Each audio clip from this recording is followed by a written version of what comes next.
রাজনৈতিক দল আওয়ামী লীগের কার্যক্রম যেহেতু নেই, তাই আপাতত ক্রিকেটটাই খেলে যেতে চান সাকিব আল হাসান। দলের কার্যক্রম শুরু হলে তখন আবারও রাজনীতিতে হবেন সক্রিয়। আইনি জটিলতা কাটিয়ে দ্রুত দেশে ফেরার কথাও বললেন সাকিব। গণমাধ্যমে দেয়া এক সাক্ষাৎকারে এমনটাই বললেন এই অলরাউন্ডার। সাকিবের মতে বাংলাদেশ দল বিশ্বকাপ খেলতে না পারার দায়ভার সম্পূর্ণ অন্তর্বর্তীকালীন সরকারের।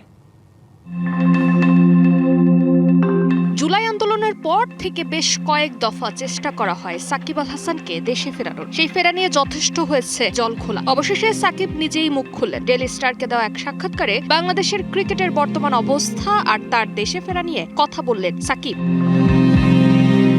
সাকিব এখনো রাজনীতিতে ফিরতে চান। দেশের মানুষের জন্য কাজ করার ইচ্ছা আছে তার। রাজনীতি এমন একটি মাধ্যম যেখান থেকে পরিবর্তন আনা সম্ভব বলে মনে করেন তিনি। তার দলের কার্যক্রম যেহেতু নেই, তাই আপাতত ক্রিকেটটাই খেলে যেতে চান সাকিব।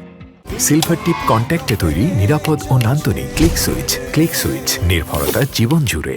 এখন পরিবারকে সময় দেওয়া আর কি, পরিবারের সঙ্গে সময় কাটানো এবং ভবিষ্যৎ নিয়ে চিন্তা করার সুযোগ পাচ্ছি। বলতে পারেন সেটা ইতিবাচক একদিক থেকে। যেহেতু আমাদের দলের কার্যক্রম নাই, সেহেতু চেষ্টা করছি ক্রিকেটটা খেলে যাওয়ার। দলের যখন কার্যক্রম শুরু হবে বা আমরা করতে পারবো, তখন হয়তো আবার চেষ্টা করব রাজনীতিটা করার।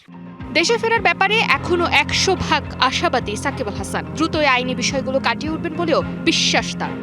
আমার বিরুদ্ধে যে মামলাগুলো করা হয়েছে সেগুলোর কোনো প্রমাণ নেই, কোনো ভিত্তি নেই, এটা সবাই বলছে, যা বিভিন্ন সংবাদ মাধ্যমেও উঠে এসেছে। বাংলাদেশের সিস্টেমে চাইলে আপনি দ্রুততম সময়ে শেষ করতে পারেন, আবার অনেক সময় নিয়ে শেষ করতে পারেন।